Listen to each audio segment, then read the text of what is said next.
안녕하세요. 구비스의 피터입니다. 네, 오늘은 세 가지의 말씀을 드리고자 합니다. 코인베이스, 모건 스탠리, 그리고 온체인 데이터 이렇게 세 가지인데요. 일단 코인베이스 말씀을 먼저 드리면은 코인베이스가 이제 1분기에 상장을 할 거라는 뉴스가 쭉 나오고 있었죠. 그래서 이미 코인베이스의 주식이 거래 시작이 되는 날이 언제인지 아직 확실히 정해져 있지 않았었는데 뭐 일부에서는 3월달 이내에 될 거다 뭐 이런 얘기도 있었는데 결국에 이제 공식으로 이제 발표를 했습니다. 4월 14일부터 나스닥에서 이제 거래가 시작이 될 거라고 발표를 했고요. 티커는 코인, COIN 이라는 이제 티커로 거래가 된다고 합니다. 굉장히 중요한 가상자산 업계에는 굉장히 중요한 이벤트가 될 것 같고요. 어떻게 보면 이제 음지에서 있었던 이 가상자산 업계 그리고 그 업계를 대표하는 세계 최대 거래소 중에 하나인 코인베이스가 나스닥이라는 어떤 굉장히 공개된 공간에서 그 주식이 거래가 되면서 그 기업 가치가 평가를 받는 이런 이제 상황이 펼쳐지는 거죠. 그래서 굉장히 의미 있는 이벤트일 것 같고요. 지금 뭐 예상되는 시가총액은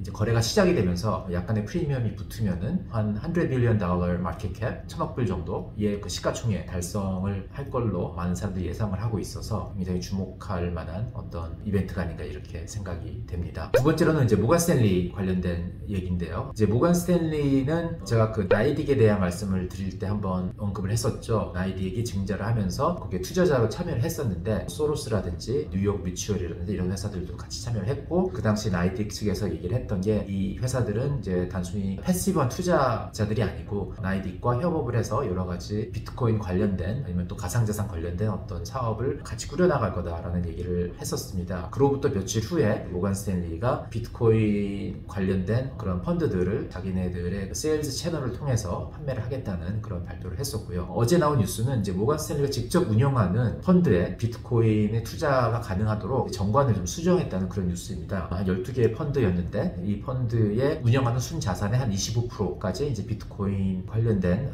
투자를 할 수 있도록 정관을 변경을 했다라는 이제 그런 내용이죠. 뭐 실제로 이 펀드들을 운영하는 펀드 매니저에 의하면은 처음에는 한 5% 정도, 25%까지 다 안 하고 5% 정도로 시작을 할 거라고 그렇게 얘기를 하고 있습니다. 그리고 이제 주로 투자하는 그 대상은 비트코인을 직접 투자한다기보다는 GBTC나 아니면은 CME에 상장되어 있는 비트코인 선물 등을 통해서 할 거라고 이렇게 얘기를 그렇게 정관에 명시가 되어 있는데요. 어쨌거나 이런 식으로 기존 전통 금융 자산에 담겨 있었던 그런 자금들이 이렇게 조금씩 비트코인 쪽으로 넘어온다는 거는 제가 항상 얘기하는 어떤 그 신생 자산군의 어떤 기존 전통 금융 자산군에서부터 자금이 흘러 들어오는 그런 과정에 아주 좋은 예가 아닌가 싶습니다. 마지막으로는 이제 그 온체인 데이터 관련된 얘기인데요. 이거는 최근에 글라스노드라는 온체인 데이터 분석 업체에서 나온 리포트에 좀 흥미로운 게 있어서 공유를 드리고자 합니다. 이 글라스노드 데이터는 제가 뭐 몇 번 언급을 한 적이 있는데요. 이제 글라스노드라는 회사는 이제 온체인 데이터를 분석을 하는 회사인데 굉장히 유용하게 쓰일 수가 있죠. 가상자산, 비트코인에 투자할 때 좋은 점 중에 하나는 거래 내역들이 굉장히 공개된 원장에 다 기록이 됨으로 인해서 그런 데이터를 분석을 해서 여러 가지 투자에 유용한 판단들을 내릴 수가 있다는 겁니다. 전통 금융권하고 비교해 봤을 때는 굉장히 투명한 거죠. 왜냐하면은 최근에 있었던 지금 요새 화제가 되고 있는 아케고스 캐피탈의 시장에 많은 충격을 준 이제 그런 사건이 보도가 되고 있는데 여기서 사용된 그 투자 계약이라는 게 이제 토탈 리턴 스왑이라는 걸 통해서 이런 어떤 지금 일련의 사태가 벌어지고 있는 건데 토탈 리턴 스왑은 결국에는 뭐냐면은 투자자가 직접 투자 대상의 주식을 사는 것이 아니고 중간에 그거와 비슷한 투자 효과를 내기 위한 계약을 맺어서 실제로 이런 주식을 보유하고 있는 사람들의 아이덴티티가 겉으로 드러나지 않게끔 그런 효과를 가져올 수 있게 되는 거죠. 이제 그 과정에서 엄청난 레버리지도 이제 들어갈 수 있고 이런 건데 이제 기존 금융권에서는 세금이라든지 아니면은 공시 의무 등을 회피하기 위해서 사용되기도 합니다. 제가 이제 이 빌황이라는 분은 제 주변에 굉장히 이분을 잘 알고 계시는 분들이 많이 있어서 뭐 이제 깊이 말을 좀 아끼고 싶은 부분이긴 한데 어쨌든 뭐 이런 인스트루먼트, 토탈 리턴 스왑 같은 인스트루먼트가 존재를 하고 있습니다. 그렇기 때문에 굉장히 투명성에 있어서는 기존 금융권에서 투자하시는 분들에는 아직도 아쉬운 부분이 굉장히 많은 거죠. 그렇지만 이제 블록체인에 있는 데이터 같은 거는 굉장히 공개된 거기 때문에 이런 이점은 이제 기존 금융권에서는 전혀 기대할 수 없는 어떤 그런 투명성 그런 걸 누릴 수 있다는 이제 그런 이야기이긴 한데 어쨌든 어쨌든 이 데이터를 분석을 이제 글라스노드에서 한 결과 이 과거 6개월 사이에 투자가 되었던 비트코인들은 거의 움직이지 않고 있다고 합니다. 이 리포트에서는 이제 숙성이라는 표현을 쓰고 있는데 6개월 전이니까 작년 한 10월부터 그죠? 이 매입이 된 비트코인들은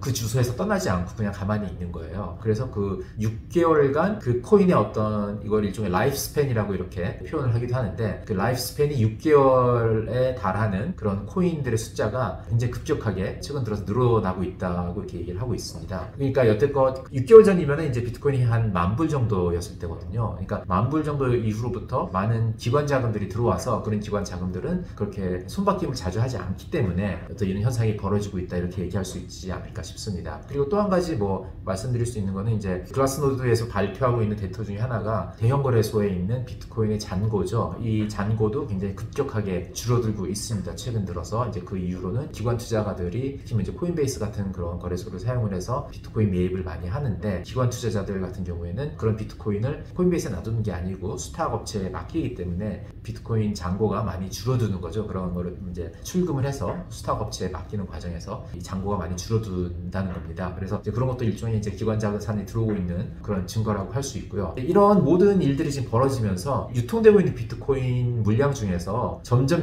손바뀜이 자주 일어나는 그런 유통 물량은 줄어들고 있고 손바뀜이 잘 안 일어나는 유통 물량이 지금 늘어나고 있는 상황이거든요. 그래서 또 이것도 글라스노드의 리포트에 의하면은 비트코인 유통 물량 중에 78% 정도가 손바뀜이 일어나지 않고 있는 그런 주소에 있다는 분석을 하고 있습니다. 그렇다는 것은 우리가 지금 눈으로 확인하는 비트코인 가격들은 그 나머지 22% 유통 물량에서 손바뀜이 일어날 때 붙는 가격인 거죠. 그러니까 굉장히 비트코인 물량의 일부에서 지금 손바뀜이 일어나고 그거를 기준으로 우리가 가격을 평가를 하고 있다는 얘기입니다. 이제 이게 뭐 어떻게 보면은 이럴 수가 있을 것 같아요. 그 나머지 78% 존버하고 있는 비트코인 물량이 만약에 매물로 나올 경우에 당연히 그 나머지 22% 유통 물량 되지 않기 때문에 큰 가격 임팩트가 있을 수도 있겠죠. 하방으로. 근데 그거를 받들어 줄 수 있는 물량은 기존 금융권에서 넘어오는 자금이기 때문에 아까 말씀드린 것 같이 모건 스탠리의 펀드라든지 이런 데서 넘어올 수 있는 자금이기 때문에 이 온체인 데이터와 오프체인 데이터를 두 개를 잘 보면서 판단을 해야 되는데 오프체인 데이터라는 거는 뭐 이렇게 아까 말씀드렸듯이 어떤 그런 공개된 장부에 있는 게 별로 없기 때문에 이 부분은 그냥 기존 전통 금융권의 자산이 어떻게 배분되어 있는지를 보면서 판단할 수밖에 없을 것 같아요. 그래서 다른 영상에서 언급한 적은 있긴 하지만은 이 전통 자산군이라는 게 크게 뭐 채권이나 주식이나 부동산 이런 게 있을 수 있는데 이 글로벌 채권의 시가총액은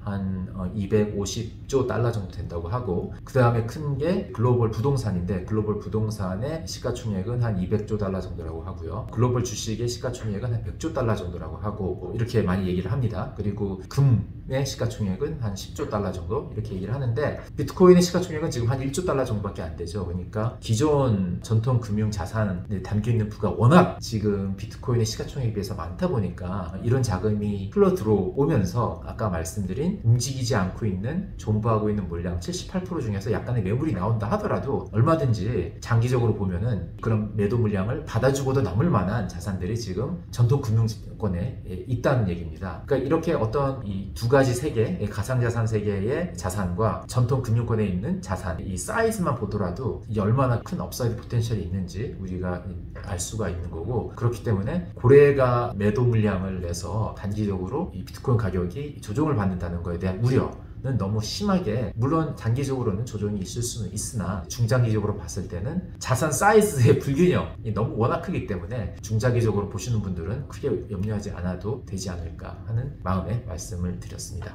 그리고 이 전통 금융 자산에서 지금 이렇게 넘어오고 있는 이런 현상들은 이미 작년부터 일어나고 있는 거죠. 이제 마이크로 스트라테지가 투자를 한다든지 아니면은 뭐 테슬라가 투자를 한다든지 매스뮤추얼 이런 보험회사가 투자를 한다든지 이런 것들이 전부 기존에는 채권이나 뭐 적금이나 주식이나 이런 거에 담겨있던 그런 부를 자산을 이제 비트코인으로 넘기는 그런 과정인 거기 때문에 앞으로 꾸준히 이런 트렌드는 지속이 되는지를 지켜보는 게 굉장히 중요하지 않을까 이렇게 생각이 됩니다.